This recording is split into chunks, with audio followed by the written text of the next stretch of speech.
think one of the things we've learned, and I think owners and general managers are learning it in real time to the detriment of their franchises, is that the whole Big Three era that we wrapped our minds around was like, yeah, that works. If it's LeBron James in his prime, like arguably the greatest player of all time in his prime, plus Dwayne Wade, plus Chris Bosh. Like old Kevin Durant with Devin Booker in his prime and old Bradley Beal is not the same thing.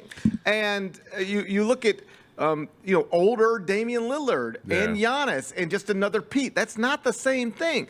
Steph in his prime, KD in his prime. Well, yeah, that works. And I guess if you could get Steph in his prime and KD in his prime and put Clay and Draymond with them, that'd probably work all over again. But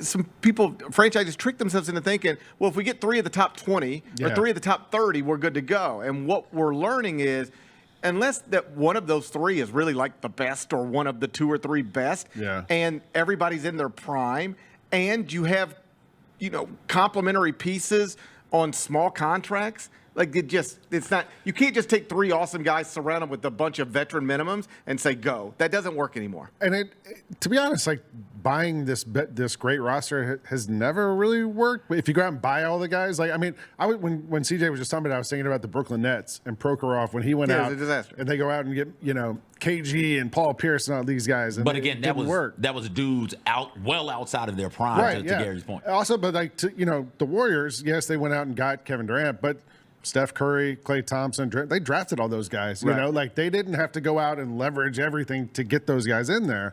Look at the Celtics and the Nuggets right now, right? They drafted their really important players, most of the core players. The Nuggets, I think, made a trade to get Aaron Gordon and signed Caldwell Pope in free agency. But the core of their teams, they went out there and drafted Jokic, Murray, and Michael Porter Jr. for the Nuggets, and then for the Celtics, Tatum and Brown. And some of this falls on the players as well. Like, it's very easy to wake up and jump on ESPN with Mike Greenberg and goof on the owners and the front offices. Like, none of this stuff happens in L.A. without LeBron signing off on it. None of this stuff happens in Milwaukee without Giannis signing off on it. None of this stuff happens in Phoenix without first Devin Booker and then Kevin Durant signing off on it.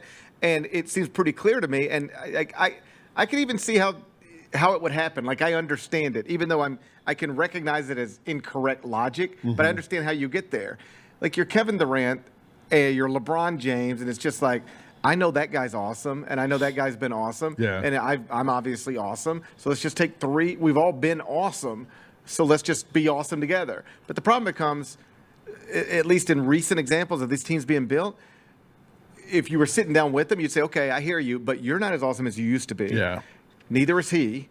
And he might be, but like your logic's wrong because you're not who you think you are, and that guy's not who he thinks he is. And obviously you get to right now people are saying the Lakers can't continue to build around LeBron, even though people will also say LeBron's still amazing, but you can't build around him anymore. KD's still amazing, but this thing ain't working at all since he left Golden State. And so it's a weird time in the NBA because you've got multiple examples of franchises with undeniable stars pushing for now.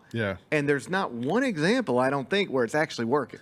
The one thing that came to mind was, we talked like the Suns lose last night, season's over. Immediately the story comes out in The Athletic with like, oh, behind the scenes, what's going wrong? So, like this has been reported out a couple days ahead of time. People have been talking about it, whatever.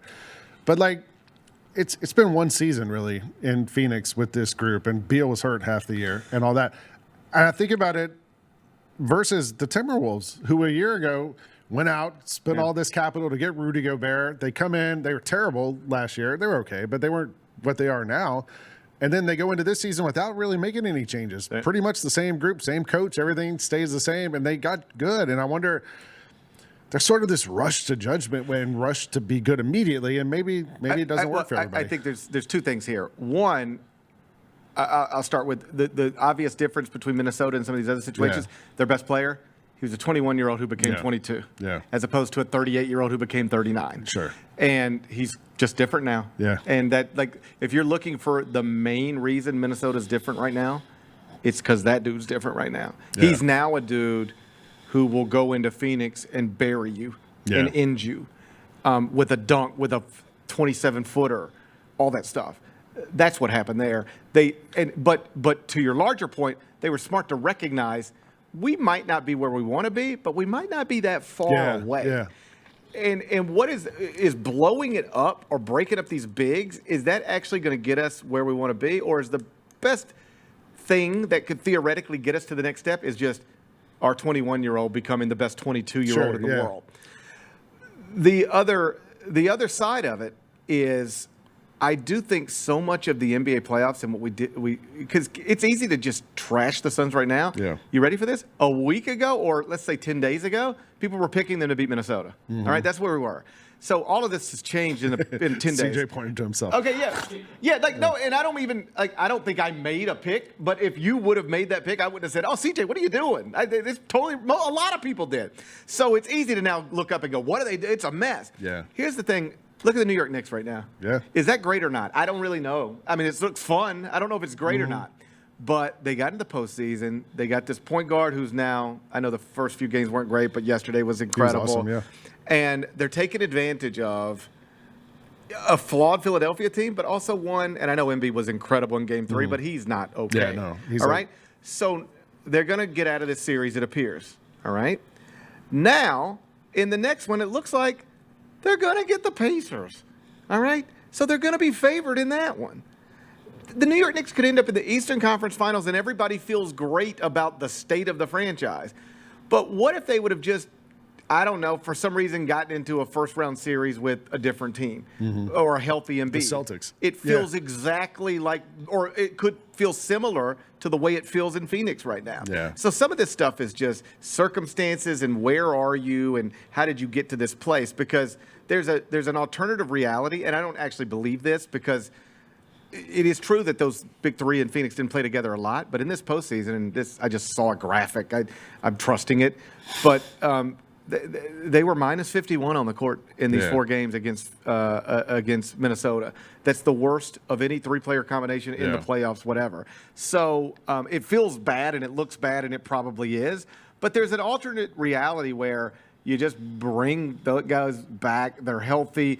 They're seeded slightly better next season because they're healthier next season. Then they get a more favorable matchup. Or, I mean, look up now. Like Jamal Murray's questionable or whatever he is. And that could, maybe not bother things in this round, but eventually. Just the NBA playoffs, because so few players are on the court at one time and they play both ways and the impact is way greater than most other sports. It just takes a turned ankle here, bad shoulder there in your favor. And you look up and even if you're just as flawed as Phoenix seems right now, you could be in a Western Conference Finals. So I don't know what the answer is, but your point about blowing everything up the first time it goes wrong, maybe that's not the smart thing to do. There's some truth to that. The Jessica Benson Show with CJ Hurt, live every weekday at 8 a.m.